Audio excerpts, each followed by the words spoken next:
and we'll just do a little chit chat. Tell us who you are. I'll just speak a few names and how your month has been, and if you've forgiven anyone in the month. I'll start with James McCory.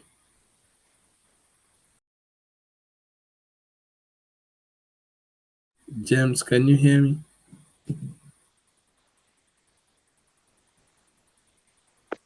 Hi, Terror. I can hear you. Yeah, tell us who you are, what you do, how the month has been, and if you have forgiven anyone this month. Oh, I've been well. The month has been okay until the last few days of it. Got some serious flu, but I'm recovering well. If I've forgiven someone, really, I guess I have. Yeah, but as you mentioned, my name is James McCory. Hoping to be chartered this year. I'm a finance person. I don't know, if you're hoping to be chartered or to be installed? Or to be inducted, It's, sorry. it's induction. It's induction. Yeah. I mean, you could be a club on your own. I was just,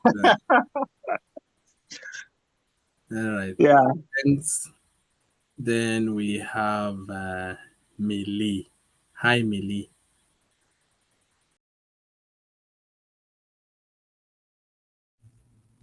Hi Terror, how are you?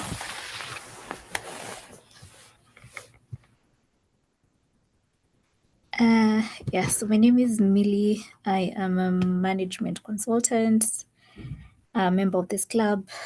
Have I forgiven anyone? I'm still holding a grudge, but the month is is not yet over, so maybe by the end of the month I will have forgiven them. Okay. So they have 3 days,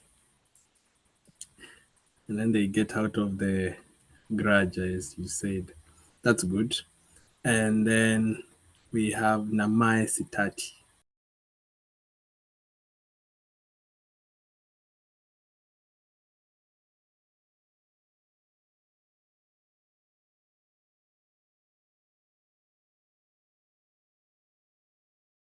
Namai,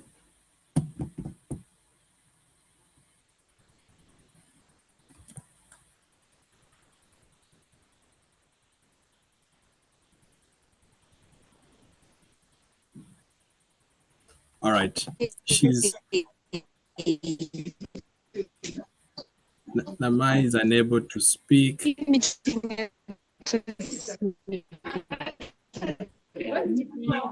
Mary, could you help me unmute anyone who is not speaking right now?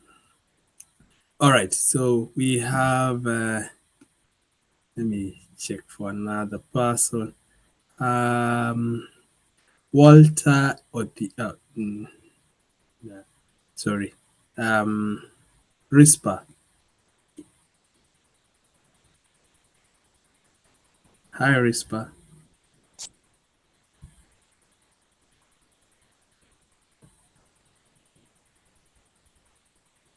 Okay, fine. All right. So thanks all again once more. You're welcome. For the few people who have spoken, I'm happy that at least 50% of you have forgiven someone, and we are going into the new month with a clean slate. So we'll go straight and start over. And Why is she not calling? Why is she not calling? maybe you can mute.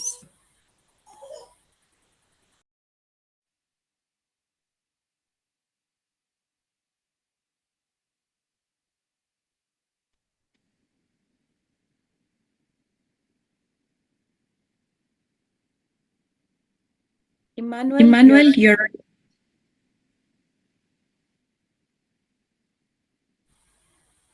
Sorry. Can you all hear me now? I think you are all muted by the host.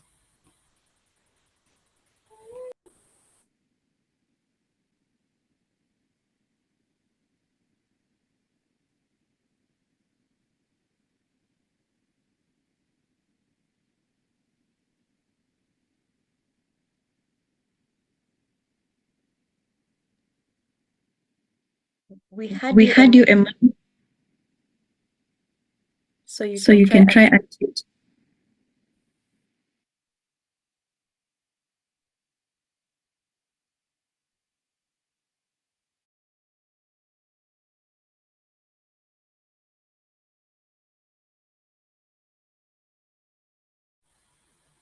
I think you are all muted at the same time. Can you all hear me now? yes. Okay. Apologies for that. If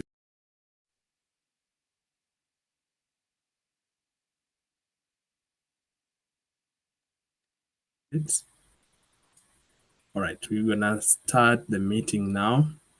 I think I was giving an overview of the journey as a club. We've been around for 3 years now, and we are a dependable families for our members and for the communities and for you being our guest today, our member today, soon our member, and for all our projects we count on us, Jabali, and all our members in around.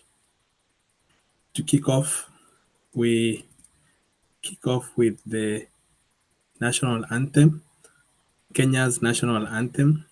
Mary, could you kindly play the national anthem?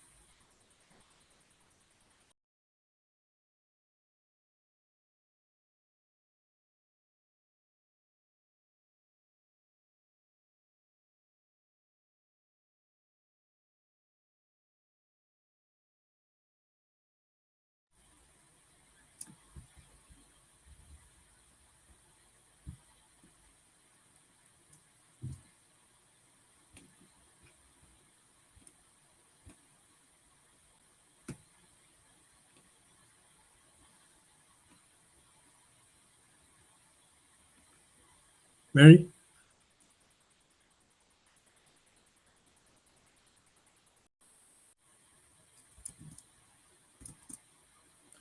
All right.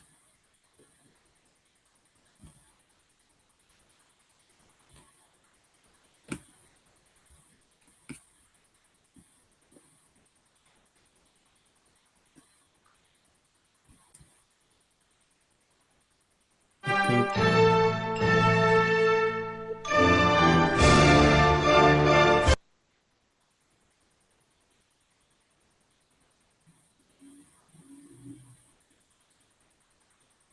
thank you, Mary. Thank you for playing our beautiful anthem. Now, on to the other um, Rotary protocols. I'll ask Samuel, you will take us through the Rotary Grace.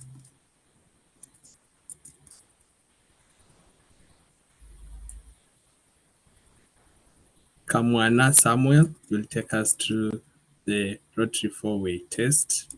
And finally, we'll have Kelly Muigai taking us through the objects of Rotary. Over to you, Samuel.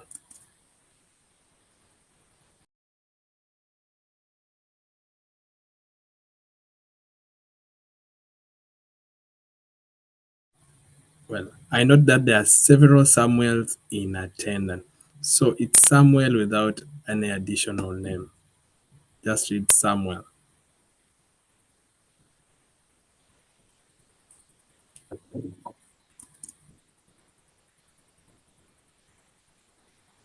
All right.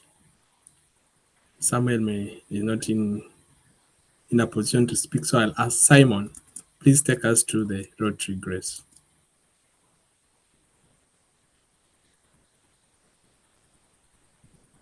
Rotary Grace. O Lord and giver of all that is good, we thank thee for daily food, Rotary friends and Rotary ways. Help us to serve thee all our days. Amen. Amen. Before we The test, Rotary for we test of the things we all do. Is it the truth? Is it fair to all concerned? Will it build goodwill and better friendships? Will it be beneficial to all concerned? Kamwana, and finally Kelly.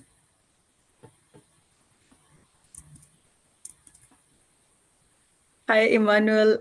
I am not a Rotarian, but I'm assuming I need to read this, the objects of Rotary. Yeah, you're welcome to take us through the objects of Rotary. All right, thank you. So the object of Rotary is to encourage and foster the ideal of service as a basis of worthy enterprise, and in particular, to encourage and foster, first, the development of acquaintance as an opportunity for service. Second, high ethical standards in business and professions. That is the recognition of the worthiness of all useful occupations and the dignifying of each Rotarian's occupation as an opportunity to serve society. Third, the application of the ideal of service in each Rotarian's personal, business, and community life. And fourth, the advancement of international understanding, goodwill, and peace through a world fellowship of business and professional persons united in the ideal of service. Thank you. Thank you, Kelly. Just to our guests and all that, this is what we aim. These are our key objective in Rotary, and you can see that today we are in line in almost all of them. We are gonna make friends today. We're gonna hear about each other's or our guests' personal business and community life, and above all, international goodwill in fellowship with business and professional persons. So, without further ado, I'll welcome Job, who gonna read our very decorated guest bio of his great achievements. So, Job, the floor is yours. Thank you so much, Mr. President. Can you confirm that I can be heard? Can be heard. We don't mind seeing you too, but yeah, I can hear you. Okay. So I'm using my phone for multiple things, but yeah, I think you will see me in the course of the meeting. So I'll read the bio of the guest, who is probably known to most of us. I think if you're old enough, you there's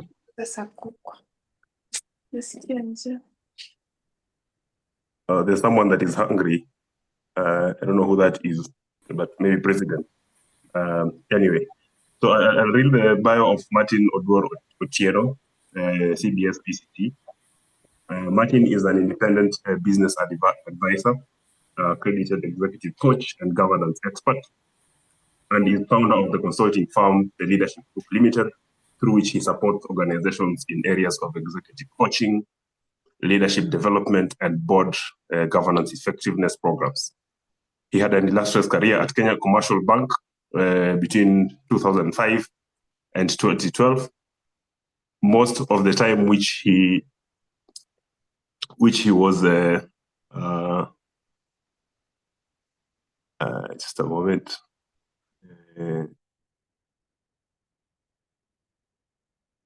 Most of the time which he was the chief executive officer, presiding over rapid growth of the bank.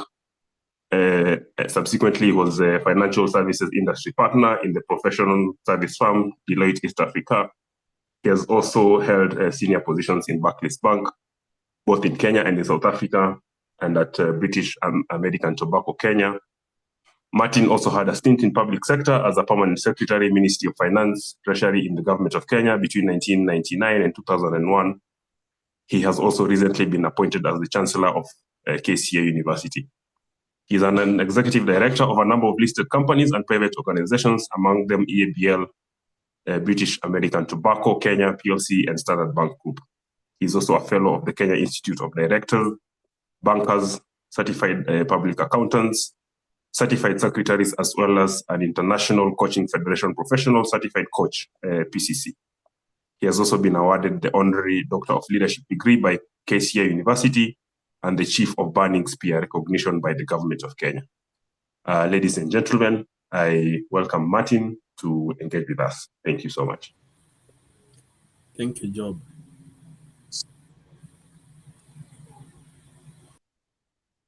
Martin, the floor is yours. We're just setting out the connection. I hope you are now the co-host and you're able to share your screen. All right, so let me do that.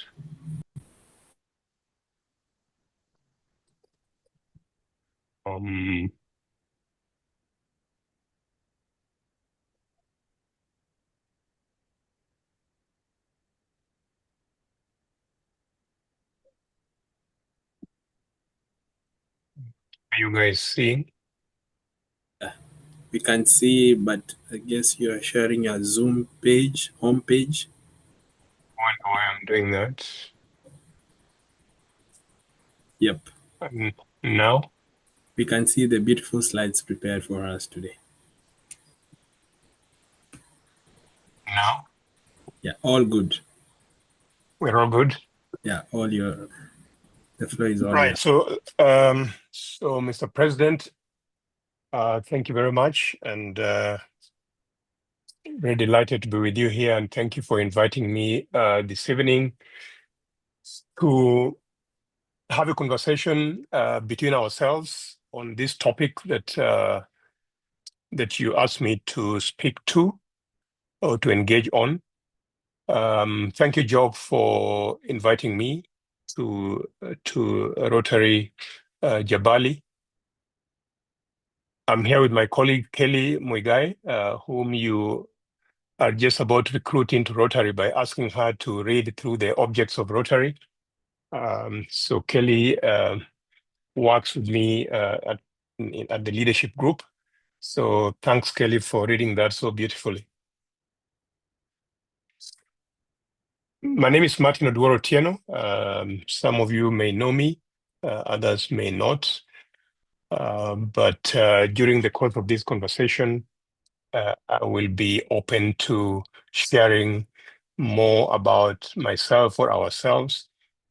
I set up the leadership group 10 years ago. This year, we are commemorating or celebrating our 10th anniversary at the end of this year. And over the last 10 years, we've been able to support our clients, both individuals and corporations, organizations, through our offerings, which you can see on this slide. So executive coaching and mentorship. So I'm an executive coach myself. And so I work with leaders like yourselves in the space of coaching to support them to grow from where they are to where they want to get to be able to show up in their best selves in all spheres of their lives. So that's what I do. And over the last 10 years, we probably worked with in excess of 300 to 400 leaders in the space of coaching. We also work in the space of governance and board practice. We work with boards of directors individually and collectively. We do board effectiveness work. We do board evaluations. We do governance audits. We do some board recruitment as well. Then our pillar of leadership, which encompasses culture and change, leadership, and human resources. In this space, we work with clients in leadership development. So we run open programs, we run bespoke programs for organizations, and which we co-create with organizations across different topics. If you go into our website, leadershipgroup.co.ke, you'll be able to see our programs there and even our calendar for the rest of this year, and you can engage with us as appropriate. And then the final pillar is our strategy and business advisory pillar, which includes technology. And in that space, again, we help clients develop strategic plans. We do midterm reviews and quarterly reviews of strategy, and we support them in reviews of their technology offerings as well. So that's who we are, and this is what we've been doing for the last 10 years, and therefore you're welcome to engage with us in that space. Let me also just bring up this book here, and you can take a picture of it. In case you need to get a copy of my biography, which sets out my journey, talks about leadership, talks about the spaces that I've operated in, including those which were mentioned in my introduction. You can link up with Kelly. Her telephone number is shown there, 0715-313-244. And you can order a copy of this book for yourselves. The M-Pesa buy goods still number is also shown there. And you'll be able to obviously, dive into a bit more than we'll be able to cover today in this space of leadership. So I've been asked to speak about leadership beyond titles, influence, legacy, and service. I won't spend too much time on service actually, because that is one of the objects or the main object of Rotary. Service as a basis for what the enterprise. That's who you are, and that's why you exist. And therefore, I will actually be asking you to tell me about that more than us myself talking about service as part of leadership. But just to start off this session by just reflecting, this brief reflection, there are a number of leaders that we're about to see here. They didn't need a title to be leaders. We are talking about leadership beyond titles. They didn't need a title to be leaders, and neither do you. Because the exercise of leadership does not require a title, as we shall see. On this slide, you see a number of familiar faces.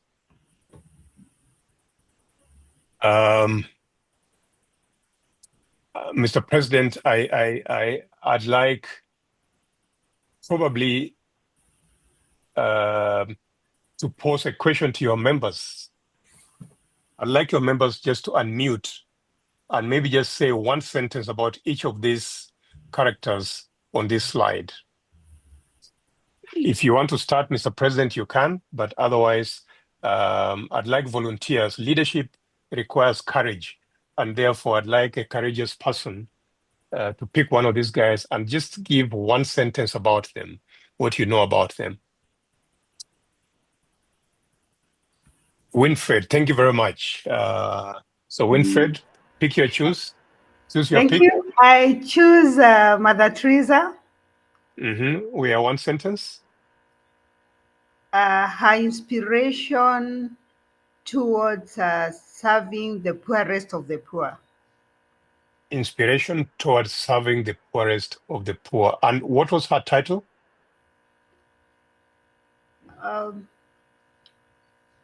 The previous one or the current one? I know she won a Nobel Prize at one point. Yes. All right, but before that, what title did she have? I may not remember. I only know now So currently as a... So we don't know. We don't remember what her title was. Yes, she didn't have Great. one, I think. Thank you very much, Winfred. Kelly, can you clap for Winfred for having the courage to set us off on this? Thank you, Winfred. Let's have another hand up to talk about somebody else here. Winfred, you can lower your hand now.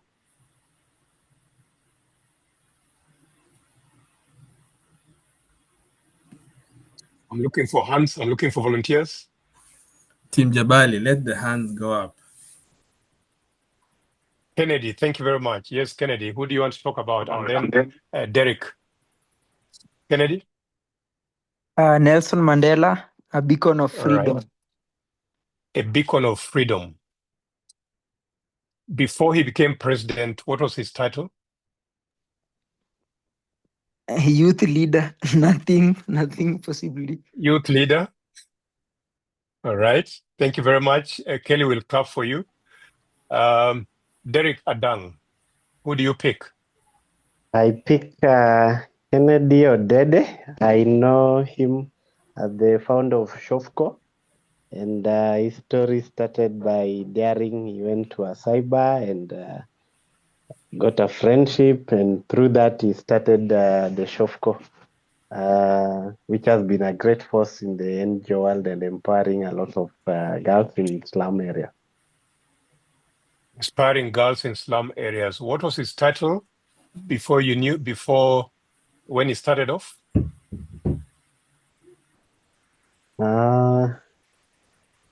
He was just a normal human. He was just a normal human being. All right. Yes. Thank you. Thank you. So Kelly will clap for you as well. Jacinta and then Job. Good evening, everyone. Good evening. I pick Rosa Parks. Mm-hmm. She's known for being the mother of civil rights movement. She refused to give her seat on a bus to a white person, and that's what made her become famous for fighting for the rights of those that don't have rights. Yeah.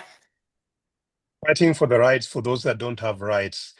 Can you remember what title she was when she was sitting on that bus?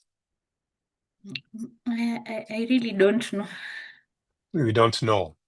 Very good. So Kelly will clap for you as well. And then Job. Yeah, well, I was initially meant to pick Rosa Parks, but now I think I have to go with Mahatma Gandhi. There is the only one remaining in that list. But Right. I think Gandhi is known for inspiring non-violent ways to agitate for civil rights in India. Right. Yeah, and I don't remember him having any specific title when he was inspiring these actions. Excellent. Thank you very much, Job. And again, Kelly will clap for you. So as we can see, these are people that we know, at least most of them. And when I ask you what their title was, you can hardly remember that. But you remember them for who they were and what they did. Many people on this call may not know Kennedy Odede. There's a busy slide here which we've picked up from the internet, and you can go and Google him. There's lots and lots that have been written about Kennedy, but Kennedy was a street child in Kibera, almost a hopeless type of life. At 10 years old, somehow he started doing things which led him to become much more famous today. As we speak here today, he rubs shoulders with the high and mighty. But it came from a very, very small place where his mother, poverty, lack of jobs, the slums in Kibera, started doing a piece of work, got paid, picked up some money, started assembling the youth, the young people, the children in Kibera and community, and eventually set up the Shining Hope for Communities Shofco, which at the last count is now represented virtually in all the counties in this country, doing one thing or another. They've set up a big circle that is helping to empower communities. And again, no title, starting off right from the grassroots and building himself up, eventually even acquiring a university degree and being appointed to a number of very important bodies globally. He's even an author. And on this slide, you'll see two books that I'm suggesting that would be quite useful if you guys are readers of, if you're looking for material to move further in this space of leadership with that title. One is I'm going to be making reference to during the course of this conversation, a book by Mark Sanborn, You Don't Need a Title to Be a Leader. It's a very simple book. It's very few pages. You can read it in a couple of hours. It's got less than 100 pages, but quite powerful, as we shall see as we go through this conversation. The second book is by Ken Odede, Find Me Unafraid. And as you can see him standing there in one of the schools that they've built. So the lady next to him, Jessica, came in as a volunteer in Kenya. As Kennedy was rising and doing the things he was doing with the girls in Kibera, setting up schools and supporting them, the two fell in love and now are husband and wife and have got 3 beautiful children. So this book is one that, again, I would recommend to you as you move on. We're talking about leadership without title here. And it's important for us also to try and reflect on some of the people who have done this. So when we talk about leading without titles, what are we actually saying? What are we talking about here? So we talk about a number of things. First, leadership without far beyond formal titles and hierarchies. And here we talk about the impact and the influence of leadership and the inspiration that comes with leadership. And that you don't need a title to be able to do that, as we've demonstrated by looking at those 5 guys that we had on the screen earlier on. It's really about demonstrating leadership of people and creating change, being proactive in creating change, right? Again, we don't need titles to do that. It's beyond titles. Sometimes we may have the titles, but we may not be able to inspire people and to create the meaningful change that we are talking about here. And so fundamentally, it's about influencing others. It's about fostering growth and collaboration, but it requires absolute discipline.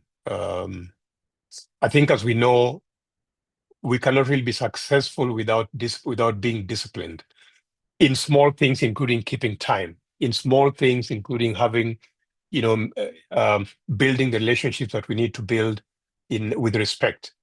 And it also requires consistency. So, leadership requires that we are known for something and that we are doing that consistently. It is not something that we do today and tomorrow we are completely different people. It's not something that we do during daytime and at night we are different people. There's an amount of consistency here that comes just with the discipline of leadership. I picked a couple of slides from that book that we just showed there. The book about you don't need a title to be a leader. On this particular slide, what you see is this page which talks about our title. You don't need a title to be a leader in life. And a title won't make you a leader. I've found that everyone who has an opportunity to lead every day, and I'm quoting from this now, it doesn't matter what your position is or how long you've worked at your job, whether you helped run your family, a PTA committee, a big company, anyone at any level can learn to be a leader and help to shape or influence the world around them. And there's a couple of questions here that I'd like to put up here for us to answer and to reflect on, which is talking about leadership as influence. So the first question is, do you shape your life and career? Because that begins to talk about yourself and leadership and influence. Do you affect the quality of others' experiences? Because we don't lead alone. By definition, human beings are social beings. We affect others in one way or another, whether we know it or we don't. A lot of time, people come up to me, people that I've never met before, and they say, you've been my role model since I was in school. I've been looking at some of the things you've been doing and how you've been doing them, and thank you very much. So I don't know them, but somehow in their own spaces, they've been following what I've been doing. And there are so many people in leadership positions that we follow from afar, right? So how does your leadership or your life affect the quality of others' experiences? Do you inspire or influence others? And finally, do you work to achieve specific goals by working with or coordinating the efforts of others? Because leadership is about people, right? And therefore, the interaction between you and people is where you influence people and you influence results. And so leadership can be seen from that perspective as well. And so it's really about your ability to affect other people, to affect their attitudes, their beliefs, and their actions, right? And I would argue that it's about affecting these elements in a positive way. You could exercise leadership, and just like everything else in life, leadership is a choice.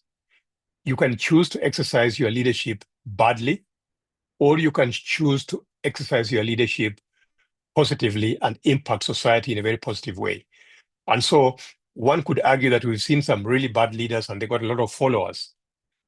But the fact that you call them bad leaders means, therefore, that their exercise of leadership is not that which you want to promote. And we're all trying to promote a growing society, a society that that can change the world in a positive way. And therefore, we talk about positive leadership here, positive exercise of leadership. It's about inspiring and motivating people so that they can work towards a shared goal. And it's not about using power and authority. You can use your power and authority. You've got a title. You're the chief executive. You're the director of this. You're the minister for that. You're the president of that, etc. You can use your position, power, and authority to compel people to do things, but that is not the leadership that we are discussing here. We're discussing here a leadership. We're discussing here, actually, in today's context, we talk about humanizing leadership, right? That you're exercising leadership, but with a human face to it. And you're still delivering results because people feel inspired enough to go the extra mile and help you deliver what it is that you need to deliver. You can also look at leadership as this quote by Anonymous. We don't know who to attribute it to. Leadership is the art of getting extraordinary performance from ordinary people. So on Sundays, I attend Mass. I'm Catholic, and I attend Mass in different Catholic churches. Last Sunday, I attended Mass at St. Austin's Church in Msongari, off James Gichuru. And I was sitting on the opposite pews to the choir.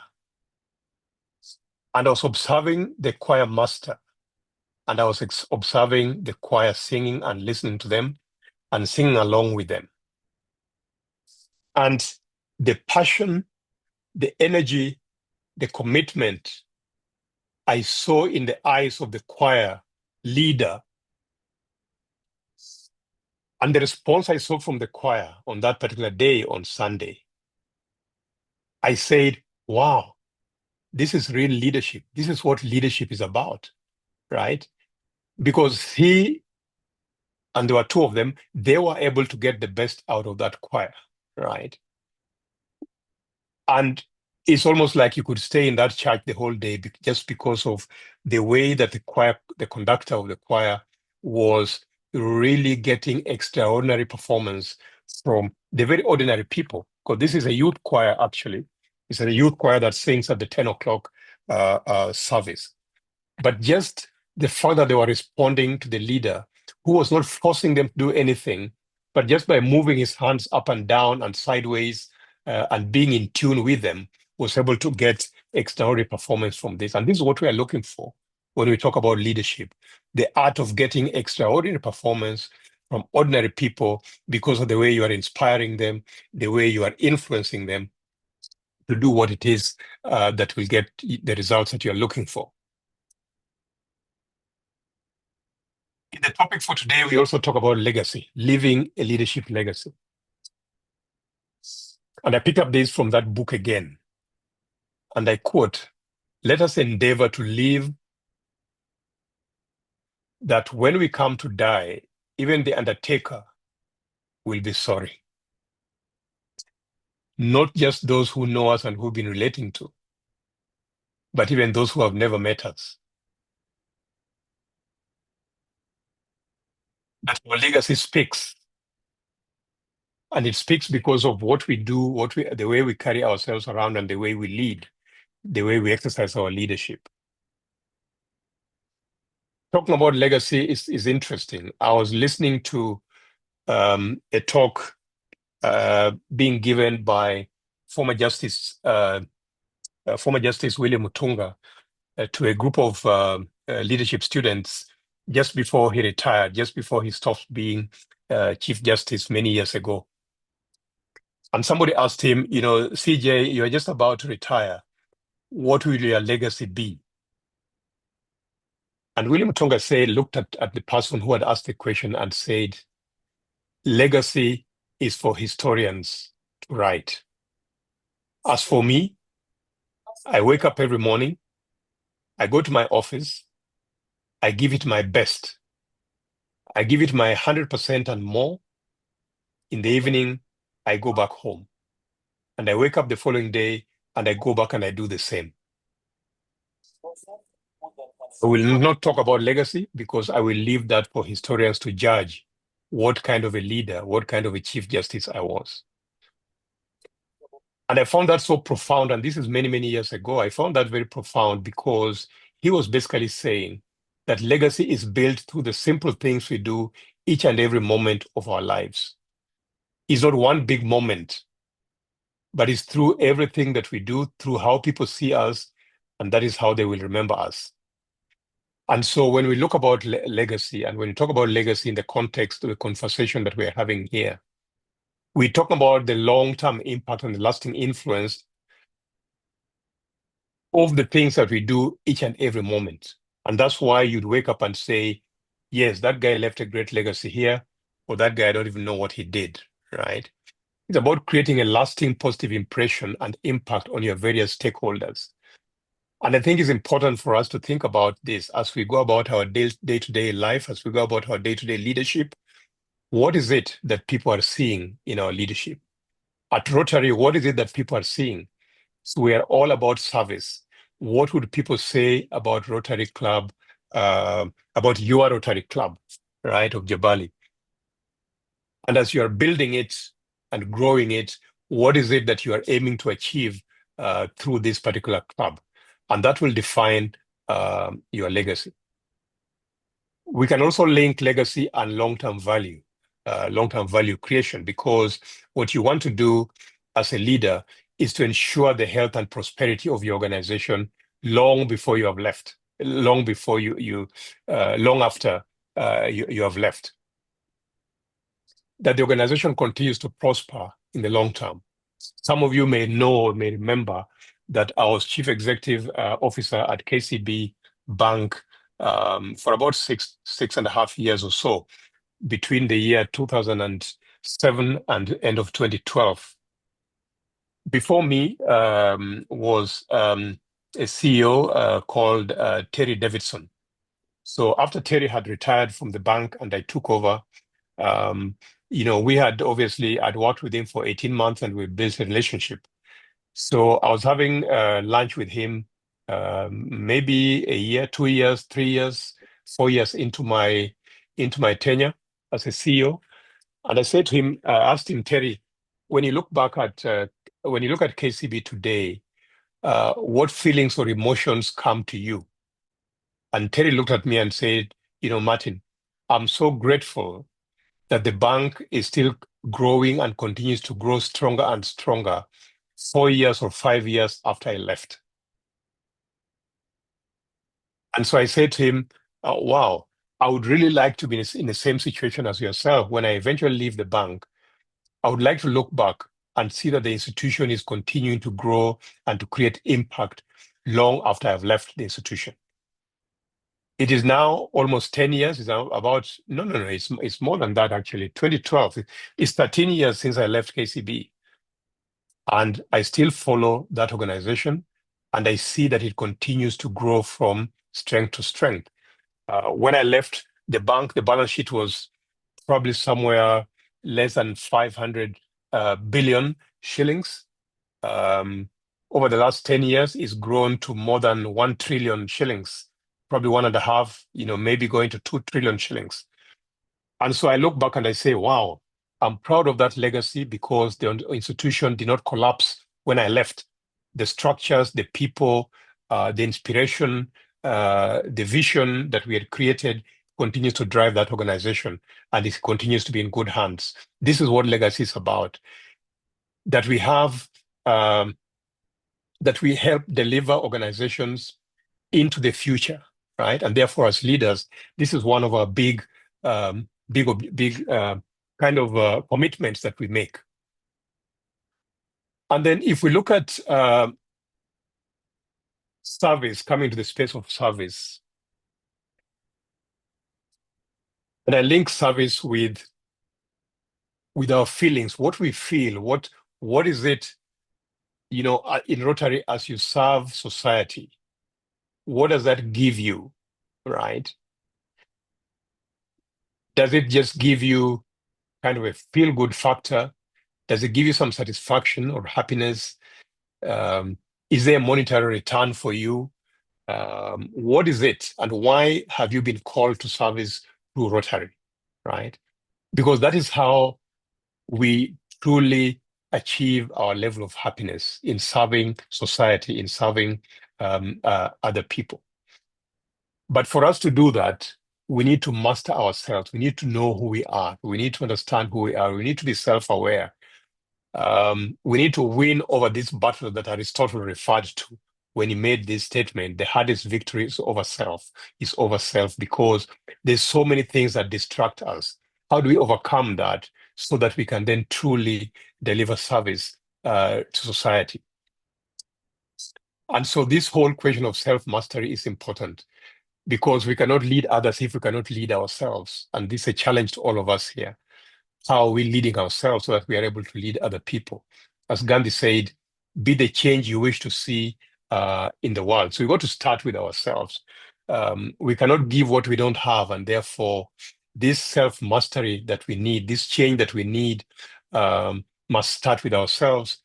This service that we need must start with ourselves, and then we can give it to society. And then, as I come to towards the end of this this conversation, because I'd like to leave some time for us to engage, just thinking about leadership. And maybe I should ask somebody in the audience to read this for us.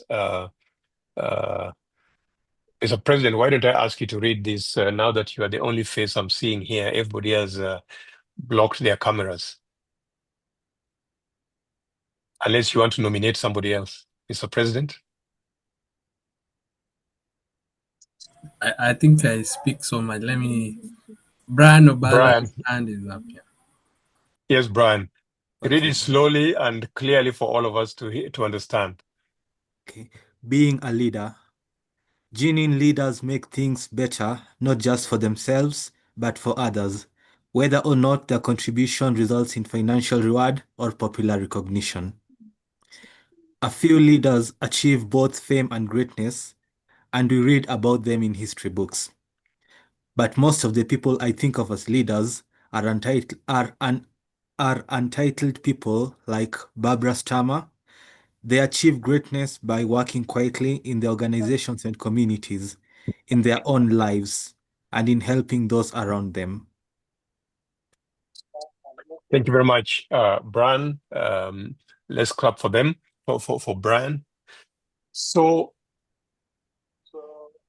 genuine leaders make things better, not just for themselves, but for others, whether or not their contribution results in financial reward or popular recognition. I think that's a really powerful statement there. It's not about us. It's about who we impact and who we influence. It's about the legacy that we leave through the little acts that we do every single day. It's not about our titles, right? If you are able to get a copy of the book by Mark Sanborn, you'll read about Barbara Stammer, who really came from, again, another not so great background, went into service, did not have any title, but the impact that she created on other people lives to these days. Somebody needs to mute or to be muted. Yeah. So again, working quietly in the organizational community, in their own lives, and in helping those around them. Now, you might think that what we're talking about here in terms of without titles only applies in kind of community type environments, right? We've talked about the 5 people that we saw earlier on here, but actually, even when you look at your corporate organization where you work, corporates by definition give people titles. You're the chief this, you are the director that, you're the manager that, you are the head of this, etc., etc. But actually, beyond that, because once we rise, as we rise in organizations, our ego sets in, and we now begin to behave in a way that moves away from the kind of service, from the kind of legacy, from the kind of influence that we are talking about here. We are led by the title. I'm the CS for this, and therefore, when I pass around, everybody must stand and bow or kneel and bow for me, kind of stuff. That is not the kind of leadership that we are talking about here. When it comes to true power, the titles could be misleading, actually. On this slide, which again I've taken from the book, it says, even at the level of a CEO, a company head who is disliked can be all but ignored by those under him or her, while a respected employee with a lower title can wield significant influence on what others do and how quickly they do it. And this is what I want to leave you with, ladies and gentlemen of Rotary, that the topic that we are talking about today is so important, so apt, leadership beyond titles, that we should not be carried away by the titles that we hold, but we should be carried away by the kind of influence, the kind of service, and the kind of legacy that our everyday little actions, when added together over a period of time, will define the kind of leadership that we exercised. And that I hope that as you exercise your leadership, it is going to be the exercise of positive leadership and not some of the leadership that we all know about that may deliver results in the short run, but may leave a trail of blood as it moves along. That people do things for you out of fear, but not because they really believe that they should be doing this. People do things for you because they need to put food on the table, and therefore they can survive your bad leadership just because we live in an economy where there's a lot of unemployment, and therefore, if I leave this job today, my family is going to starve. We should be creating a leadership that recognizes that at the end of the day, we are all humans created in the likeness and image of God. And I thank you very much. I want to pull these slides down now. And over to you, Terere. Thank you. Thank you. I almost said former CEO, but I remember no titles.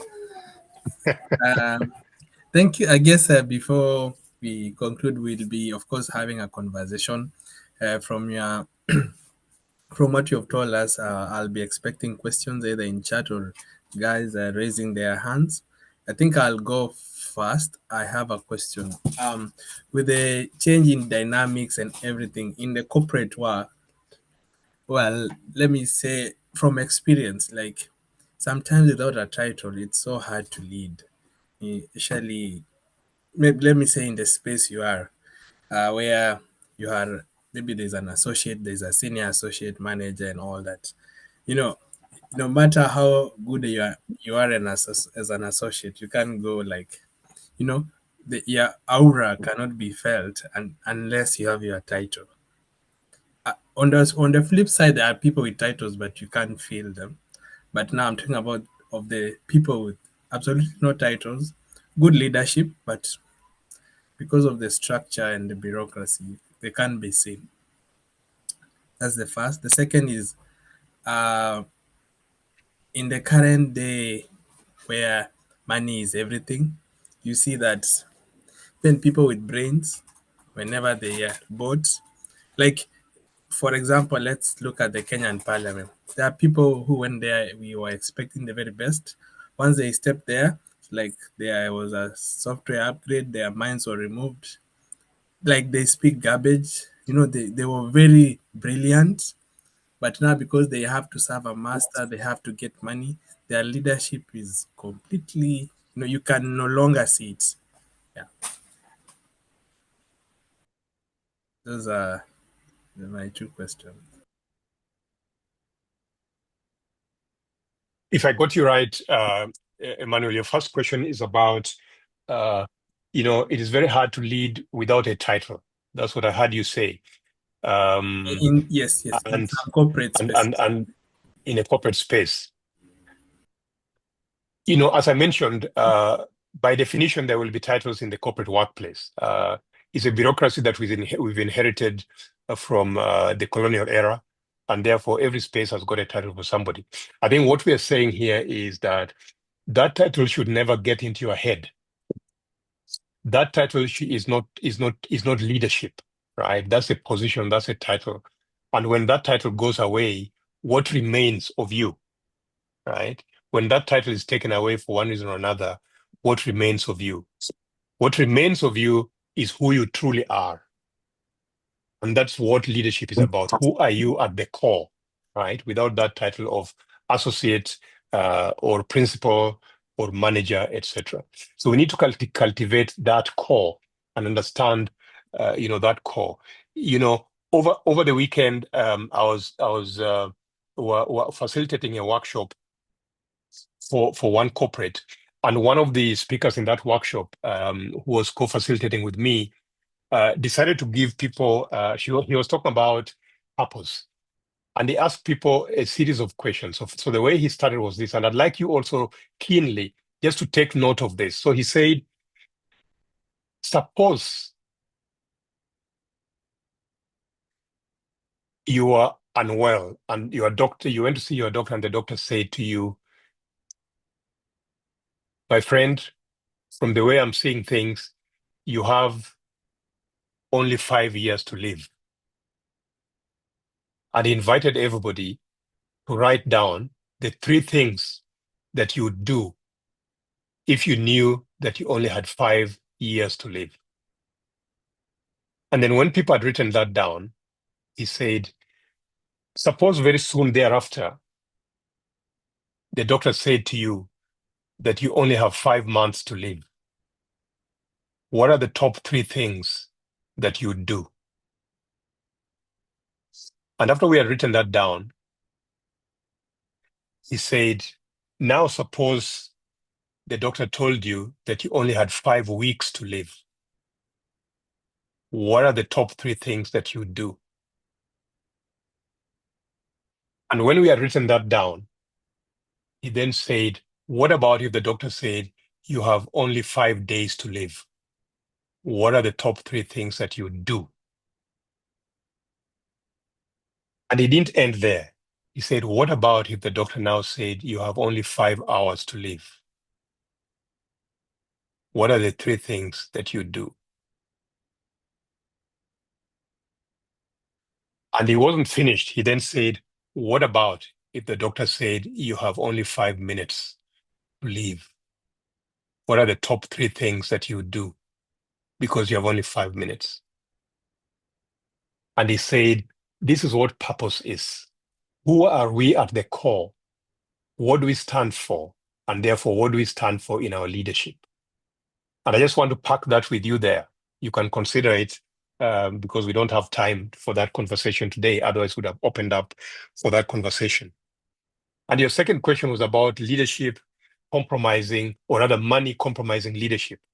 So money and position compromising leadership. You used a great analogy there. A software upgrade when people get into some of these places, and therefore your good brain goes away and a different brain replaces it. And therefore we don't see what it is that you stand for. The challenge for leadership from my perspective is that each of us needs to take up his role of leadership himself. If each one of us exercised positive leadership, influencing, service, legacy, our spaces would be better spaces for us to live in. And by extension, our relationships would be. And by extension, the world would be a much, much better place. Everybody doing their little bit.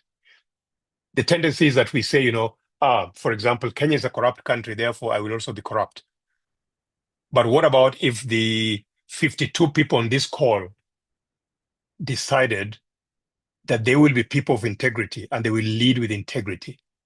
And then their families decided the same, and their friends decided the same. You could very, very quickly bring together a critical mass that could really change society. Job, I see your hand is up. Thank you so much, Martin, for the very insightful session that you're having this evening. So my question kind of relates to the second question raised by Cherel. You worked in public service, at the top level in the Ministry of Finance at some point, and we see. I just want to get your experience, working in public sector, because we see a lot of laxity in the public sector in terms of just service delivery, in terms of being intentional with the way you do your work. Is it a systemic issue that really it makes it very unattractive for people to want to go and work in the public sector? Because sometimes I look at very bright minds that have gone to work in the public sector, and then you just see it's really difficult for them. Something is terribly off. So how was your experience working in the public sector, and is there a way we can make the public sector to work a bit, people that are working in the public sector and people that are leading in the public sector, and in this case specifically civil servants, to perceive that space differently, to be people of integrity? Just a few insights from your experience working in that space. My experience, Job, is that the civil service has got some of the brightest minds you can ever find anywhere. And governments historically have been a great training ground for professionals. When I worked in the Treasury, for example, there were a couple of guys that I sponsored overseas to do PhDs in their particular disciplines. I still follow up some of them, and they're doing well, and they're still espousing those values that we spoke about even then. And so fundamentally, when I went into government, I found that actually there are great people working there. And that's what keeps government moving, actually. Government is a heavy machine that needs the core of it. We only see the guys at the top and we see the political guys, but actually at the core of this is a really committed force that is helping things move forward. Now, the challenge in government is that the environment is one that does not lend people to take risk or to make decisions that would then enable us to move the dial forward as quickly as we might wish to. One of the a very senior, a couple of years ago, we were running a workshop, and one senior government official said, Martin, people expect us to do wonders, but the life of a public servant ends up at the DCI offices on Kiambu Road. And because I don't want to end up on Kiambu Road, I therefore do nothing.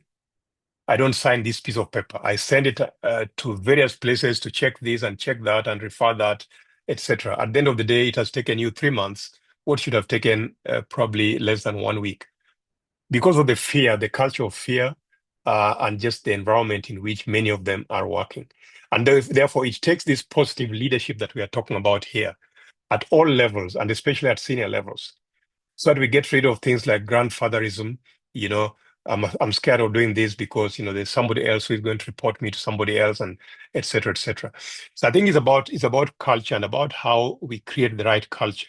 And so what is my kind of 2 cents here?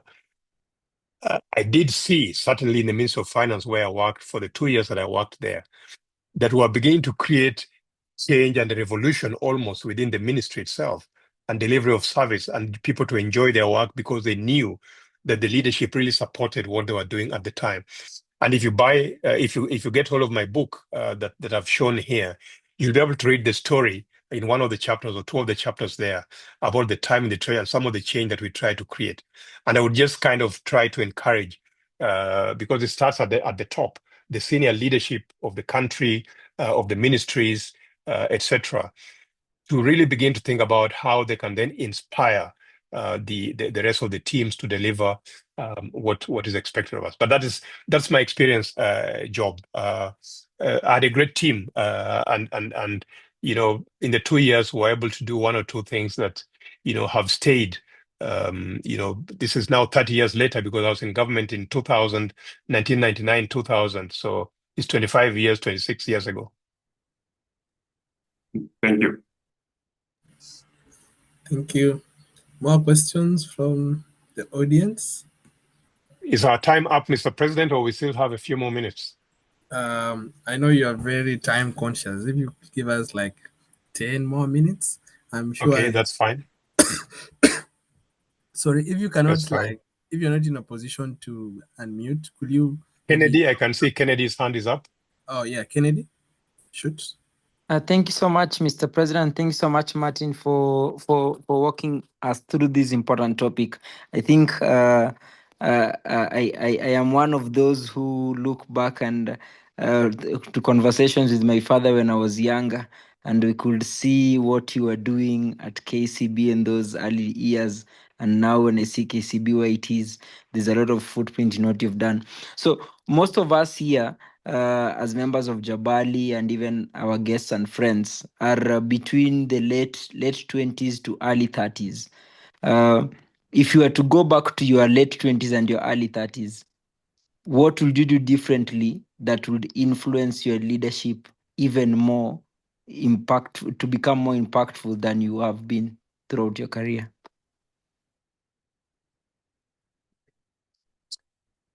As I reflect back in my late 20s and early 30s,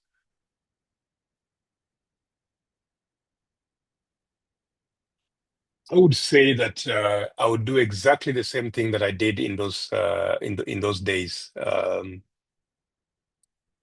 would say that I did have clarity of vision.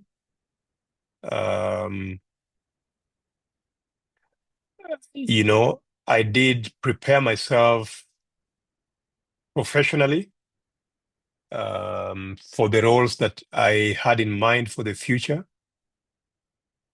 I gave all my roles my best. And it was quite exciting because during that period, I had two employers. One essentially taught me what the workspace was about, and the other one empowered me to go around. And during the 10 years that I worked for my second employer, I traveled the breadth and the breadth of this country. There's no corner of this country that I've not gone to. And I did that when I was in my late 20s and early 30s. And I was doing things and making impact among the communities that I was working with that time.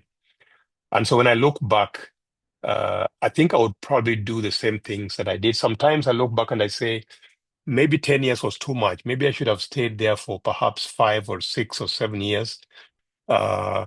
Because I only got the role of a CEO when I was about 49. My successor at KCB, Joshua Oigara, became CEO at 38. And so when I look back, maybe there's something I should have done there to have gotten to that position sooner than I did.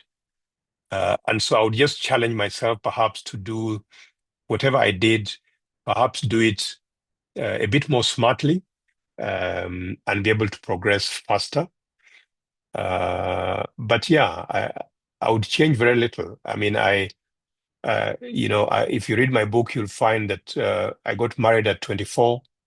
My wife was 21, and we got our kids. God graciously gave us kids in our 20s, and so therefore, doing all this, but also raising a family, right?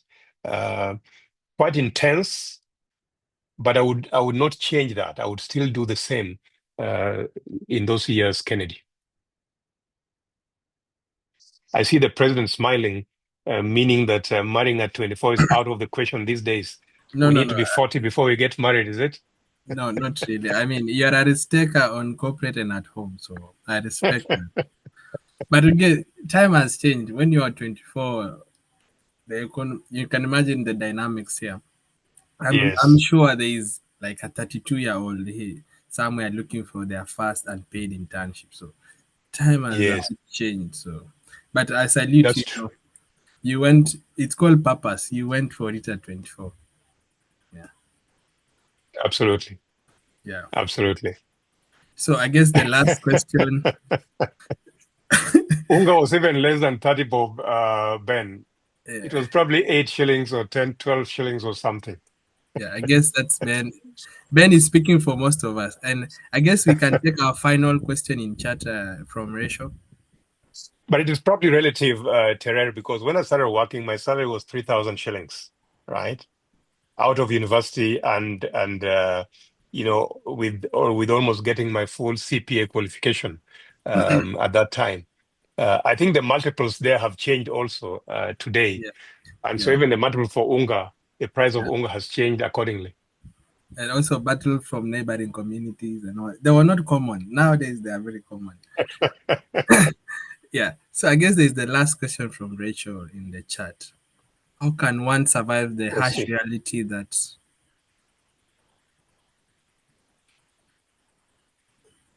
I I get can that.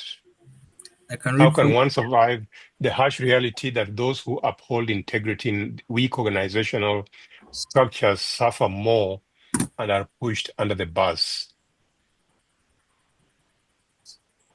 So that's true. That's it. That's kind of the real world in which we live, and I guess that's why we are having this conversation here. That we need to build as leaders, as upcoming leaders, as people in their 20s and 30s. We need to really build. If we're going to build a society that is a meaningful society, we need to really think about what are our values, what do we truly stand for. Um, if we don't do the right thing, what is the risk there, and what kind of long-term effect could that have on us, right? So I go, I steal, I get sent to jail, for the next X number of years, right? Or maybe I'm not caught the first time and I'm tempted to repeat it the second time and I get caught the third or fourth time, and everything else that goes with that, right? What choices do we have? And therefore, I would just recommend, Mr. President, just deep reflection as well uh, of who we are. These are the challenges that we have today. What choices do we have? What support do we need? What resources do we need? How can we access this?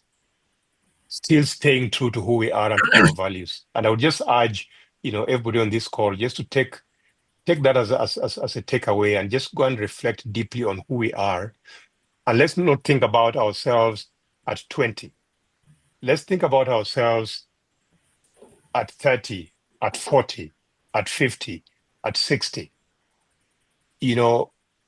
What is it that you'd like? And we're talking about here about legacy, right? What legacy would you, Emmanuel Terrer, like to leave behind, as you move forward?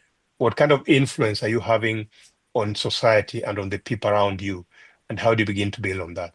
It is not easy. It is difficult. As you said, even then, 20, 30, 40 years ago, it was not easy. And there were risk takers. And therefore, what risks are you willing and prepared to take? And where could that leave you? But I want to thank you very much for inviting me here today, Tere. I wish you all the best. I think Kelly has put in the chat our contact, and you probably took a picture of it as well. Reach out to us if you need to continue the conversation. If you need more information, get hold of one of the 3 books or all of the 3 books that we made reference to today. And I wish you all well. Thank you all very much. yeah. Back to Thank you. you. Thank you, Martin. And just to note, some of our members are in the diaspora. They're asking if your book is on Amazon or any online Yes, it is. platform.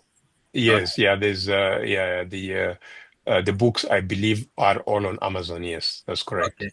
Thank you very much. Yeah, I don't know if you are a member of Rotary. I'm an honorary member of Rotary. Last week, 3 weeks ago, Kelly were at the installation of the officials of the Rotary Club of Milimani at Nairobi Club, a physical event. And I've been at a number of Rotary clubs, yes. Or we. Let me say we, because Kelly and I are joined at the hip. So we go to all these Rotary invitations together.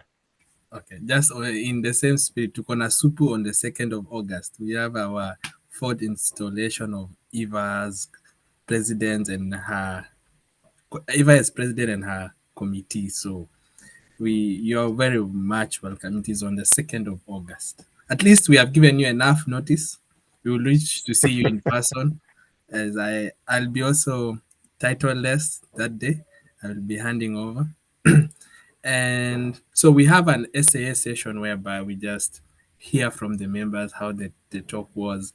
So Sam Karanja, one of our members who has no titles but is a good leader, will take us to the SA. SK? Thank you, Mr. President. I have no title, which is a good thing. But let me just start by thanking our guest speaker, Martin Oduor Otieno. And to confess that I have read his book. I read it very early on. I think immediately I joined his first employer, which was also my first employer. And it informed me a lot of what I've done in my few years in the career space so far, and what I aspire to do in the future. Thank you very much for spending the evening with us. Absolutely informative. I think also everyone attending, he has done a couple of engage talks. There's one that he explains how he got married at 24. So go over to YouTube for the engage talk for that. But thank you very much, Martin, for spending the evening with us. Thank you, SK. For everyone, we'd love to hear your voice, or if not, we'd love to know how your week has been. You can drop in the chat or raise your hand and unmute. Essay session, just share your experience in the last week or month. Celebrate with us this evening. Tell us how you've been, and you may contribute via M-Pesa to the till number on the screen, 9771775. You may raise your hand or drop your happy moments dollar in the chat. We are forgiving the medical bill of every single patient of ours who's been affected by this tragedy. And we're asking all of that hospital to do the same. You may also share with us what you've learned this evening. Let's start with our president-elect, Eva. No titles. Thank you for the opportunity. First of all, of course, very happy for the conversations we've had this evening. I think I was having a conversation with someone earlier, and you've been able to answer so many things of the things you were questioning about leadership and how to lead.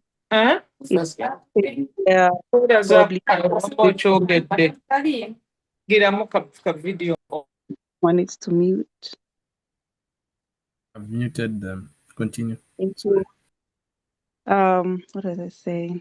Oh, I was saying I was having a conversation with someone earlier, and we were discussing about leadership in general and how probably you might be in a space where you don't admire the leaders above you, how they lead, and how do you continue being you in such spaces without being influenced or, let me say, in the public sector, being corrupt, and just continue leading that way, continue leading the right way.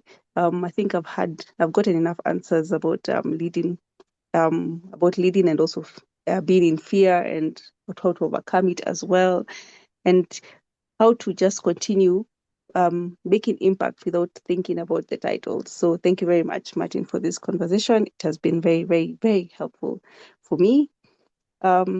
Secondly, I am happy because some of you know I was busy studying and I passed my exams, so I'm very happy about that. Thank you, Eva, and congratulations on your recent accolade. Job. Yeah, thank you so much, SK. So 5 happies from me. So first of all, just thanking Martin for accepting my invite to come and talk to us. It has been a very insightful session. And what I'm taking from this conversation is, leadership is delivering your organization into the future. So when you're leading an organization or you're somewhere, you have to think beyond that term that you're serving. I think that is very profound for me, and thank you so much. Welcome. Thank you, Job. Just to add, Happy Dollars is just for us members to share our what you've learned today, or let us know what you've been up to in the last couple of weeks or month. The contribution goes to partly to our club admin Kitty, which helps us run the club, and also goes to our projects, which impact our communities. You may contribute any amount to the till. The till is no charge, no charge on the transaction. I see $5 from Kennedy Gaia, a world-class presentation from a world-class leader. Thank you. No titles, IPP Gaia. Ben, over to you.